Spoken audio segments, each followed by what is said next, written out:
할렐루야. 오늘도 하나님께서 우리와 함께 하실 줄 믿습니다.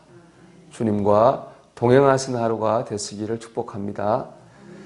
어제 나눈 말씀처럼 율법은 죄를 깨닫게 해줍니다. 하지만 우리의 죄를 없애줄 수는 없습니다. 공부를 하든 수양을 하든 돌을 닦든 죄로 얼룩지 내 모습을 깨닫게 해줄 수는 있는데 그 죄 자체를 없애줄 수는 없는 거죠.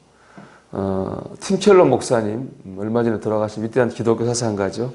그분은 율법을 지켜서 어려워지는 것을 사람이 헤엄을 쳐가지고 태평양 바다를 건너는 것으로 이렇게 비유했습니다.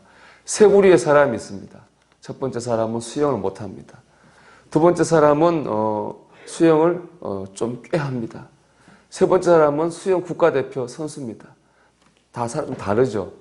근데 세 사람이 태평양 건너려고 들어가는 거예요. 수영 못하는 사람은 들어가자마자 죽겠죠. 수영 좀 하는 사람도 좀 가다가 그냥 물에 가라앉아 버리고 맙니다. 수영 선수는 4.8km 지점에서 지쳐가지고 8km 지점에서 익사했습니다. 이것처럼 수영 실력은 다르지만은 태평양을 건널 수 없다는 점에서는 똑같습니다. 내가 그 사람보다 낫다고 생각할지 모르지만 우리가 그래도 죄인인 것은 마찬가지라는 겁니다. 그래서 우리는 율법으로 구원을 받을 수 없는 거죠. 그래서 본문 20절은 분명히 이렇게 우리에게 말씀합니다. 그러므로 율법의 행위로 그의 앞에 의롭다 하심을 얻을 육체가 없나니 율법으로는 죄를 깨달음이니라. 그렇습니다. 우리 세상 인간적인 모든 노력으로 할 수 있는 건 죄를 깨닫는 것입니다. 없애지는 못하는데요. 그런데 하나님께서 우리가 구원받을 수 있는 길을 여셨어요. 우리 21절 상반절의 말씀인데요. 이제는 율법 외에는 하나님의 한 의가 나타났으니 율법 외에 한 의가 나타났습니다. 율법 말고 다른 하나님의 의가 나타났습니다. 이 의는 율법이 할 수 없는 일, 구원하는 일을 하는 의입니다. 인간의 어떤 노력도 할 수 없는 일, 우리의 죄를 사하는 그 일을 할 수 있는 하나님의 율법 말고 또 다른 의가 우리에게 나타난 겁니다. 그 의는 바로 예수님을 통해 우리에게 부어주신 하나님의 사랑입니다. 율법은 행해야 됩니다. 근데 복음은 믿는 거죠. 율법을 행해야 되니까 우리가 아무리 잘해도 실수가 없을 수 없습니다. 그래서 구원을 못 받는 거죠. 하지만 복음은 믿는 거고 믿는 건 다른 거죠. 우리가 하나님의 사랑, 십자가에서 주신 용서를 우리가 믿는 겁니다. 예수님께서 내 죄를 지고 죽으심을 믿는 겁니다. 이 사랑을 믿을 때에 율법이 할 수 없는 일, 하나님께서 우리의 죄를 용서해 주십니다. 우리를 구원해 주십니다. 우리를 의롭다고 인정해 주시는 거죠. 이게 바로 십자가에서 나타난 하나님의 의인 겁니다. 오늘 이 말씀하고 있는데요. 저는 오늘 본문을 묵상하면서 두 개의 단어가 비교가 되더라고요. 첫 번째 단어는 모든 사람이고 두 번째 단어는 모든 믿는 사람이에요. 여러분 우리 23절을 한번 같이 읽어볼게요. 모든 사람이 죄를 범하였음에 하나님의 영광에 이르지 못하더니 아멘. 모든 사람이 죄를 져서 구원을 못 받게 됐어요. 자, 22절 읽어보겠습니다. 곧 예수 그리스도를 믿음으로 말미암아 모든 믿는 자에게는 미치는 하나님의 의인이 차별이 없느니라. 아멘. 모든 믿는 사람에게 하나님의 구원이 임합니다. 그러니까 모든 사람은 죄를 지어 멸망했어야 되는데 모든 믿는 사람이 되면 구원을 받는 것입니다. 그러니까 우리가 할 일은 뭐예요? 모든 사람에서 모든 믿는 사람이 되는 겁니다. 이게 우리가 해야 될 일입니다.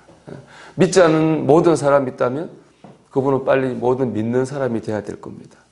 또 이제 현재 믿고 있는 우리가 믿고 있다면 우리는 이제는 모든 사람이 아니라 모든 믿는 사람으로 살려고 해야 됩니다. 구원은 모든 믿는 자로 구원을 받았는데 여전히 우리의 삶은 모든 믿는 사람이 아니라 모든 사람이 되어 살고 있다면 안 되지 않겠습니까? 우리는 이제는 모든 믿는 사람으로 살아야 될 줄로 믿습니다. 오늘 본문을 보면 모든 사람과 모든 믿는 사람을 나누는 기준이 있습니다. 모든 믿는 사람이 되었다고 하는 외적인 증거가 있어요. 그건 뭐냐? 자랑입니다. 자랑. 우리 27절 한번 읽어보겠는데요. 같이 읽겠습니다.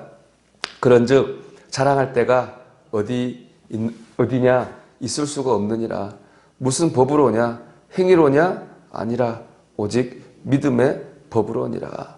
아멘. 자랑하는 게 다른 거예요. 모든 사람일 때하고 모든 믿는 사람일 때 자랑이 달라요. 자랑은 사람의 본능이거든요. 그래서 늘 사람은 자랑하게 돼 있는데 그 자랑이 달라져야 된다는 거예요. 위대한 사도 바울은 예수님 만나기 전에 그의 자랑은 혈통입니다. 그는 베냐민 집하고 정통 유대인의 집에서 아주 혈통 좋은 가문에서 태어났거든요. 그리고 가말리엘이라고 하는 대학자의 밑에서 공부한 아주 지식인이기도 했습니다. 이 가문과 지식인이라고 하는 이 배경은 바울의 자랑이었는데요. 예수님을 만나고 난 다음에 바울의 자랑거리가 바뀌었습니다. 예수님 만난 다음에 바울의 자랑은 뭐였느냐? 이 십자가였습니다. 나를 구원하신 십자가, 내 죄를 용서하신 십자가, 십자가를 자랑했고 그 전에 자랑하던 모든 것들을 배설물처럼 여긴다 그랬어요. 그 전에 자랑했던 가문, 혈통, 배움 다 소용없습니다. 왜냐? 그런 것들이 바울을 구원한 건 아니잖아요. 바울을 구원한 것은 바로 예수님의 십자가에 나타난 하나님의 사랑, 의였기 때문에 그렇습니다. 우리도 그렇지 않나요? 여러분, 우리를 구원한 게 무엇입니까? 우리가 가진 것들을 구원할 수 있나요? 못하잖아요. 못해서 여기까지 온 거 아닙니까? 우리가 가진 재물이든 지식이든 사람이든 뭐가 됐든 그 인간의 노력으로 구원할 수 없다고 생각했고 하나님의 또 다른 의, 십자가만이 우리를 구원한 한 것이잖아요. 우리의 자랑이 어디에 있어야 되겠습니까? 우리는 십자가를 자랑해야 됩니다. 그것이 바로 우리가 모든 믿는 사람으로 살아가는 겁니다. 여러분, 오늘 이 말씀을 삶 가운데 적용하시기 바랍니다.